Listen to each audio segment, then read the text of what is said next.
Harold Leka Igasela, journaliste gabonais, patron du média Gabon Media Time GMT, qui est arrêté mardi 15 octobre 2025 à sa descente d'avion à l'aéroport international Léon-Bas de Libreville.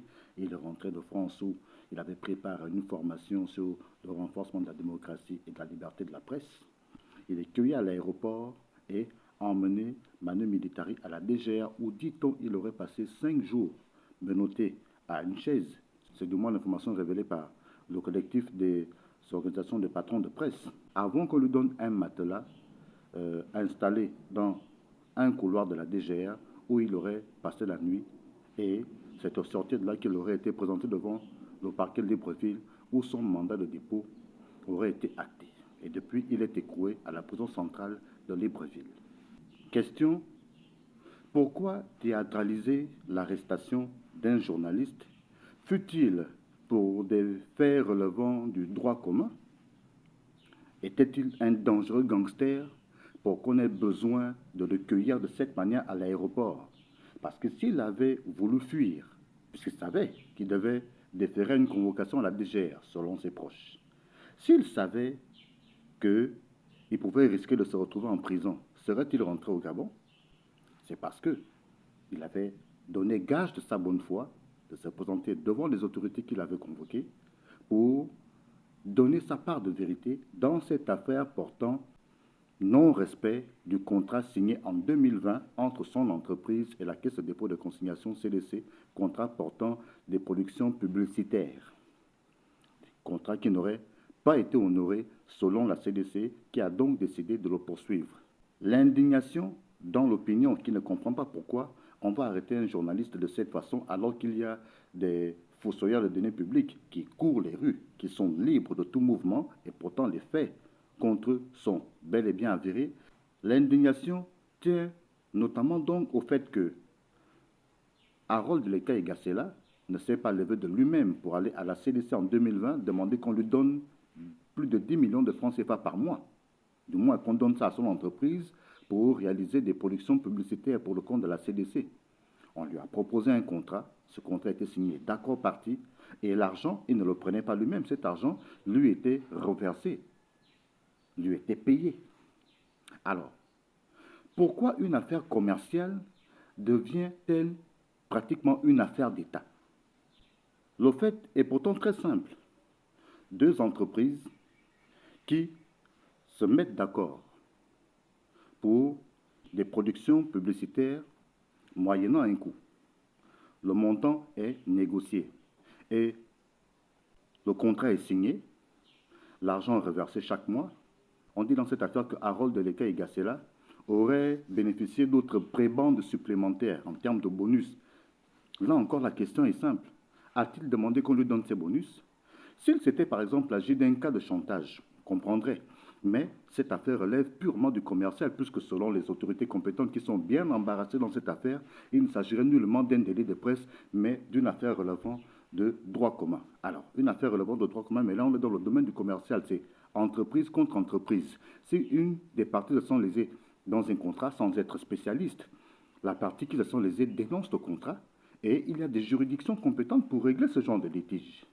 Pourquoi théâtraliser l'affaire au point où Harold Leka Igasela va être arrêté le 15 octobre 2025 à l'aéroport Léon-Bas de Libreville comme un dangereux gangster, comme on en voit souvent dans les films américains de SWAT ou de police criminelle, etc. Et là, ça devient une patate chaude, pour ne pas parler de cailloux dans la codesse du gouvernement. Et l'embarras des deux ministres concernés est tout de suite affiché. La question a été posée à tous deux.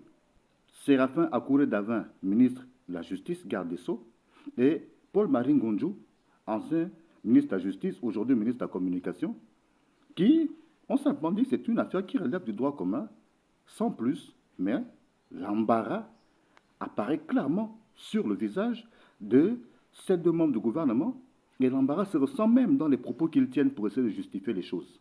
Alors, on notera juste dans cette affaire que c'est la première fois de mémoire de journalistes gabonais, du moins de notre génération, c'est la première fois que la haute autorité de la communication, autrefois appelée Conseil national de la communication, c'est la première fois que l'organe de régulation des médias en République gabonaise se lève pour demander des clarifications dans une affaire de poursuite judiciaire engagée contre un journaliste. Fut-il, encore une fois, faut-il le souligner et le rappeler fort à propos, fut-il pour une affaire de droit commun.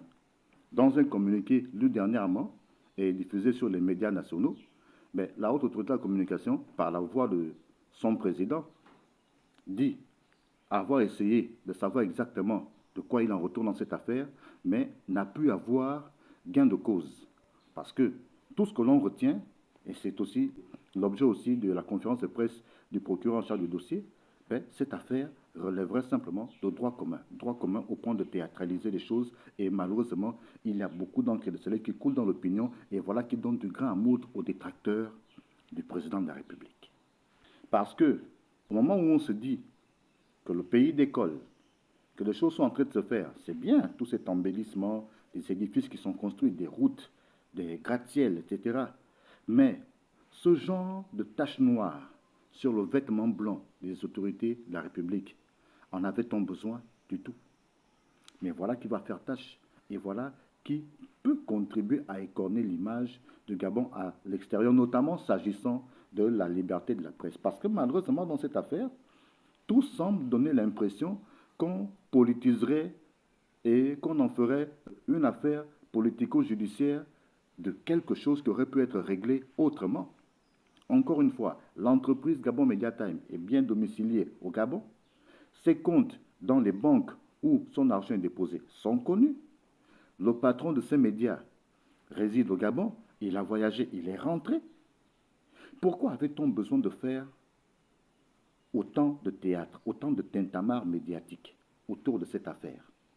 Maintenant que le pavé a été jeté dans la mare, maintenant que cette affaire est connue de tous, l'opinion attend et voudrait être sûre que les droits les plus fondamentaux ou les plus élémentaires de ce compatriote seront respectés, que s'il y a effectivement procès, que le procès se tiendra en bonne et due forme, d'autant que dans cette affaire, dit-on, l'autre partie qui devrait répondre dans ce dossier, en l'occurrence, Noureddine Bongo Valentin, Sylvia Bongo, Marie Valentin, etc., et tutti quanti.